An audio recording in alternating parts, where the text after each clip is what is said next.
तो सिद्ध करना है रूट टू एक अपरिमेय संख्या है। इस टाइप का कोई भी क्वेश्चन सॉल्व करना है, सिर्फ रूट टू नहीं, root three, root five, root seven, root 11, कुछ भी है, इनको कैसे सॉल्व करते हैं, क्योंकि अब क्वेश्चन में ये पूछा गया है कि सिद्ध कीजिए रूट टू एक अपरिमेय संख्या है। इसका मतलब जो तुमसे पूछ रहा है उसको श्योर नहीं है कि वो अपरिमेय संख्या है कि परिमेय संख्या है। तो चलो मान लेते हैं। इसको हम लोग स्टार्ट कैसे करते हैं कि कैसे सिद्ध करना है। तो सबसे पहले मान लिया जाता है कि माना रूट टू एक परिमेय संख्या है। भाई जिसने बोला कि रूट टू एक अपरिमेय संख्या है, सिद्ध करके दिखाओ, उससे चल मान लेते हैं कि चलो तुम ही सही हो। और ये कह दिया जाता है कि रूट टू एक क्या है, परिमेय संख्या है। अब अगर रूट टू एक परिमेय संख्या है तो उससे ये भी बोल सकते हो कि भाई रूट टू अगर एक परिमेय संख्या है तो रूट टू को हम a अपान बी के फॉर्म में तो बिल्कुल लिख सकते हैं, a अपान बी के फॉर्म में लिख सकते हैं, लेकिन इसमें एक कंडीशन हमारी होगी। कंडीशन ये क्या होगी कि a कामा बी जो होगा वह सह अभाज्य संख्या होगी, सह अभाज्य संख्या।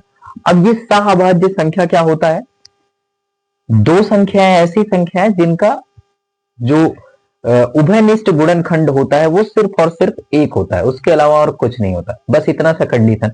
अब क्या करना है, इसको दोनों तरफ वर्ग करने पर, दोनों तरफ इसको वर्ग कर दो तो लिखेंगे दोनों तरफ वर्ग करने पर, दोनों तरफ वर्ग करेंगे, दोनों तरफ वर्ग करेंगे तो इधर आ जाएगा 2, यहां आ जाएगा ए स्क्वायर अपान में कितना बी स्क्वायर। फिर इसको इधर लेके जाओ, इसको यहां पे लेके जाएंगे तो ये आ गया b square is equal to a square upon में 2। अब ध्यान से देखो, 2 ए स्क्वायर के नीचे है, अगर 2 ए स्क्वायर के नीचे है इसका मतलब ये हुआ कि 2 ने ए स्क्वायर को विभाजित किया, तो यहां से लिखेंगे 2 ए स्क्वायर को विभाजित करता है, 2 ए स्क्वायर को विभाजित करता है। तो प्रमेय के अनुसार कि अगर कोई संख्या किसी के स्क्वायर को विभाजित करती है तो वो खुद उसी संख्या को भी विभाजित करती है। मतलब अगर 2 ने ए स्क्वायर को विभाजित किया है तो 2 ए को भी विभाजित करेगा। अब यहां से ये दिखने में समझ में आ रहा है कि अगर 2 ए को विभाजित करेगा, मान लेते हैं a अपान 2। एक बात बताइए, जब कभी भी क्या होता है कि किसी संख्या को डिवाइड करो तो कुछ ना कुछ तो आता है, यहां पे मान लेते हैं c, और c एक क्या होगा, पूर्णांक। तो ये यहां से a is equal to 2c आ गया, a is equal to 2c। इसको समीकरण आप एक मान सकते हैं और यहां पर लिख सकते हैं कि a का मान समीकरण एक में रखने पर, a का मान समीकरण एक में रखने पर, तो समीकरण एक में a का मान रख देते हैं। तो यहां लिखेंगे बी स्क्वायर इक्वल, a की जगह पे लिखेंगे 2c का होल स्क्वायर अपान में 2, 2c का होल स्क्वायर अपान में 2। बस अब क्या करना है, यहां लिखेंगे b square is equal to 4c square upon में 2, 2 से 2 कट कर देंगे तो यहां बचेगा 2। फिर उसके बाद यहां लिखेंगे सी स्क्वायर, इस 2 को नीचे डिवाइड कीजिए और यहां पे बी स्क्वायर अपान में 2। अब ध्यान से देखिए, जैसे यहां पे b square is equal to a square upon 2 आया था तो क्या कहा गया था कि 2 ने एक स्क्वायर को विभाजित किया। यहां भी उसी तरीके से आ गया है, 2 कहां है, बी स्क्वायर के नीचे। इसका मतलब ये है कि 2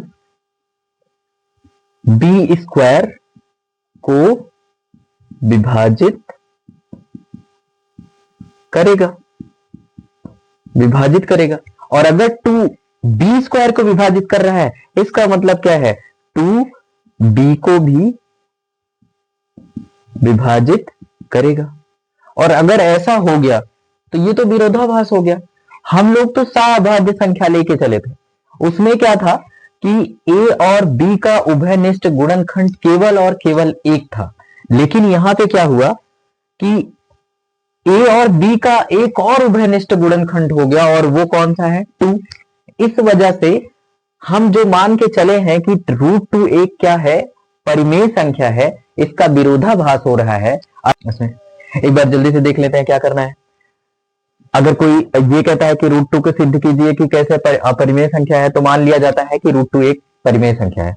फिर उसके बाद √2 को हम P/Q के फॉर्म में लिख सकते हैं। तो यहाँ पे लिखा गया A/B, दोनों तरफ वर्ग कर दो, तो दोनों तरफ वर्ग करने पर यहाँ से रूट गायब हो जाएगा, ये बनेगा 2 और इधर हो जाएगा A²/B²। B² को इधर लेके गए और यहाँ से डिवाइड कर दिया। B² को ले जाने के बाद डिवाइड कर देंगे तो A² आ गया।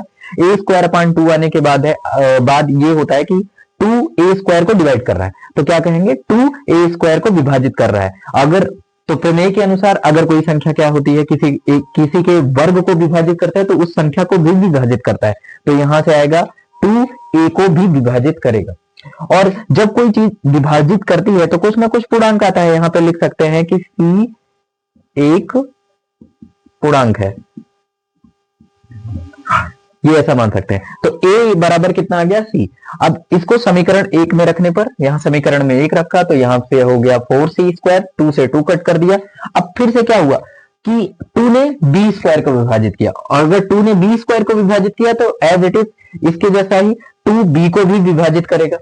तो हम लोग सहअभाज्य संख्या मान के चले थे, क्योंकि सहअभाज्य संख्या का केवल और केवल एक ही गुणनखंड होता है, वो भी 1। लेकिन यहाँ पर तो 2 आ गया, यहाँ पर तो 2 आ गया, एक अभाज्य संख्या सहअभाज्य संख्या की। इस वजह से हम लोग जो लेकर चले थे उसका विरोधाभास हो रहा है, अतः √2 एक क्या है? अपरिमेय संख्या है।